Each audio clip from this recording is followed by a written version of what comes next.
never got frustrated. That was just John. Talk a little bit about running. I think to say that John was passionate about running is quite an understatement. Both in the races he did and the running community that he helped build. I think Desert Hart may talk a little bit more about those, but I've got a few stories to share. I think one of them was, growing up, John was a national class skier and was really a downhill racer. The whole reason he got into running was to stay in shape for skiing. And I think John is probably the only person in the U.S. that actually skied in Olympic trials as well as ran in an Olympic trial. So quite very talented there. I think he got into running here in Santa Barbara and said, hey, I want to break 5 minutes in the mile. And I think eventually did that, but realized, to really do it well, I need to run farther. So he started running longer distances, eventually started doing some marathons. And, that got him kind of started. He had some great races in his 30s, but actually, in hindsight, it was kind of unremarkable. Once he turned 40, he turned into what they call a masters. And for most of us, it's like, oh, I'm a master now. I don't have to race all those youngsters, and I can run slower and do better. Well, for John, that wasn't the case. He just kept getting faster, even in his 40s. And I think if you look in the program, pretty much all his PRs were set in his 40s. And at the time, by then I was running, and I was like, yeah, okay, yeah, you're kind of fast, Dad, big deal. Well, once I turned 40, I was like, holy, that was a big deal. About 12 years ago, I ran a marathon up in Eugene, and I was 49, and I think I ran 2:41, won my age group by probably several minutes. And then I looked, I don't think I talked to Dad, he probably just let me figure it out himself, but I looked, and well, his best was 2:28, 13 minutes faster. That's 2 miles. I mean, 2 miles behind him, and it's still super impressive and really humbling. I really enjoyed all the runs we got to do together. I probably had a slight advantage over Scott and Karen, because I did spend a lot of time in the running that you guys didn't get to do. But I got to learn about his childhood adventures. His engineering, the work that he could tell us that wasn't top secret, and then, in politics, a couple great adventure runs we had. One of them was Christmas Day, and I think in the later days we made it easy. We used to run to the beach. Well, this particular day we're going to run to the Sikhs' house who are here today. They live at the top of Tunnel Road. We figured, well, heck, we'll just run across the fields. There's those trails there, and we'll just kind of cut across the trails and head down to their house. So we started off, and I think probably like 3 o'clock, got up about 4 miles on this road, and suddenly the road stopped, and there's this big, huge power station there, and the road stops, and we look, and the next tower is literally 2,000 feet across the canyon of Stevens Creek, and we realized we're not going that way. So we had to make a U-turn, and instead of like a 6-mile run, ended up being a 12-mile run. We finished in the dark, and I'm sure they weren't too concerned because they knew John and I too well. Eventually got to the house and enjoyed our Christmas. Another one that kind of illustrated his adventure was we were on a cruise in the Caribbean in St. Lucia and decided, hey, there's this volcano in St. Lucia. Let's go check it out. So we get on these, they have these buses. They're like VW buses, and they basically, for like $1 each, they just keep cramming people in. So we get in, and by the end of it, there's 20 people in this VW bus. The reggae music's blaring, and it takes about 20 minutes to get there. We run up the volcano, past all these plantations, get the volcano. Of course, it was cloudy, so we couldn't see anything. Turned around and got back in the little reggae bus and headed back. That was a lot of fun. And I think one last kind of memory we had was in the old days, we used to about once or twice a year get a group of runners, and we'd go up to the top of San Marcos Pass and basically run west, all the way to almost to Gaviota, about 16 miles. I think we'd take one car and wagon, and I used to invite my teammates like Russell, even a lot of my rivals. We'd invite them. There were a bunch of SBA runners. And the best part was then you'd go down for this huge breakfast. I think Callie would come pick us up in Gaviota, and we'd have breakfast. So those were all memorable.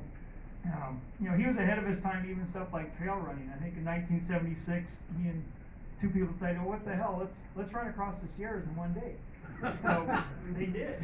And they didn't go the easy way. They went over Whitney Portal. And I think when we asked him about the story, we said, well, how long did it take? He goes, well, No, it would have taken like 14 hours, but that third guy, he crapped out. And rest up, and so it took us like 20 hours. You know, he's almost embarrassed, I think. But fun thing, you know, in later years, you know, unfortunately, as he started slowing down a little bit, you know, I think Robin would probably shudder every time I said I wanted to go run to them due to my stellar stewardship. I think one time we were down, Karen and Kent invited us down to Mexico for Thanksgiving, and we decided to go running out in Mexico. It was a pretty warm day, so we finished up and said, well, let's go down to the beach and cool off a little bit through the water. Before I know it, a wave comes, John topples over, you know, gets up. I'm like, okay, let's go home. We get back, and Robin's like, where's his hearing aids? I'm like, I don't know. Well, they were obviously in the water. So, made it through that. And unfortunately, it was like we had 2 or 3 days to go on the trip. And, you know, John was kind of like, what? For the rest of the trip. But I think a couple years later, in a different country, Canada, we're up at their Canmore home. And John says, oh, let's go out for a run. I'm like, fine. And where do you want to go? Well, we'll go to this Nordic Center, and they have a bunch of steep cross-country trails, so he's like, let's go up this one. I'm like, okay, cool. We go up, well, what goes up comes down. And we're headed down, and before I know it, he's sprinting past me, and then by the time he's by me, I realize, oh shoot, he has no control. Sure enough, gravity won that race, as it usually does. He went down, did a face plant. He was literally in a daze for about 2 minutes. I finally got him up, and he looked like a truck had hit him, and it was ugly. So we start to walk back to the condo, about 1.5 miles back. I think 2 or 3 cars came by, and like, oh, can we take you back? And it was about a 3-mile drive and a 1/4 mile walk. I'm like, no, we'll just walk the last part. I got him in. I literally took a shower with him, got all the gravel off him, scraped him, and we promptly headed off to the ER room. We get there, and they look at him for a while, and then after a couple minutes, they're like, you know, Miss Riblet, you know, can you come back here with us? And they took Robin back in the room, and basically questioned her, and I think they were obviously worried that it was spousal abuse. You know, why they didn't question me, I don't know. I think part of it was that if John had one of those frequent flyer cards to go to the ER room there. He's been there several. Every year. Yep. So they were on a first name basis at the ER. And then the last story isn't quite as exciting, but wasn't a run, but we took them out for lunch down in Santa Claus Lane, and after the brunch, had some friends, and we decided to go over to the beach and just watch the kids. I mean, I was smart enough; I kept them out of the water this time. But sure enough, this time we get home, and Robin's like, "Where's his hearing aid?" Like, oh crap! It's probably back at the beach. So we went back the next day to the restaurant, to the beach, no hearing aid. Unfortunately, by now, of course, they cost twice as much to replace. But thank God for Robin; she's still talking to me. So, and I'll just finish off with a couple, kind of more building running community. I think any of you who are from here, that John was basically in the middle of anything to do with running, whether it was help organize a race. People would call and say, hey, I want to have my race this day. And say, oh, no, that's the law day run. You can't have it this day. You should have it this day instead. And he would go help measure the course. We would go out and do the timing, help out in the awards. Somehow, it seemed like no matter what, we ended up with any extra T-shirts. And they all ended up in our garage. And this was a lifelong collection for John. I mean, I think it started in the 70s. Finally, about 2010, I think probably Sally, my wife, said, we really should help him clean up the garage. And I think after a little hemming and hawing, once John and Robin said yes, you guys were in it full time. So we went at it. Well, in the end, we had enough T-shirts to clothe a small country. I think there was probably 15 boxes of T-shirts. I would say well over 2,000 T-shirts. And so John was very nervous about, we got all these sponsors and they live in town, and I need to be disrespectful. So luckily, my brother-in-law Wes had a pretty decent-sized car. So we piled them all in the back of Wes's car, and he lives in San Francisco, and he delivered them home to San Francisco. And all the street people there are wearing. That's right. So they've got Avon, they've got all kinds of races up there. But in the meantime, he also obviously ran a bunch of races, and so last week Robin and I cleaned out his closet, and we don't want to bring him to the Salvation Army here, or the Assistance League. So I hope that you will all find a T-shirt out here on the table. hopefully has some meaning, you know, for you and John, and take one, hell, take two, take three. So, but yeah, no, please do. They're there for the taking, because I think they will end up going to the Goodwill after that.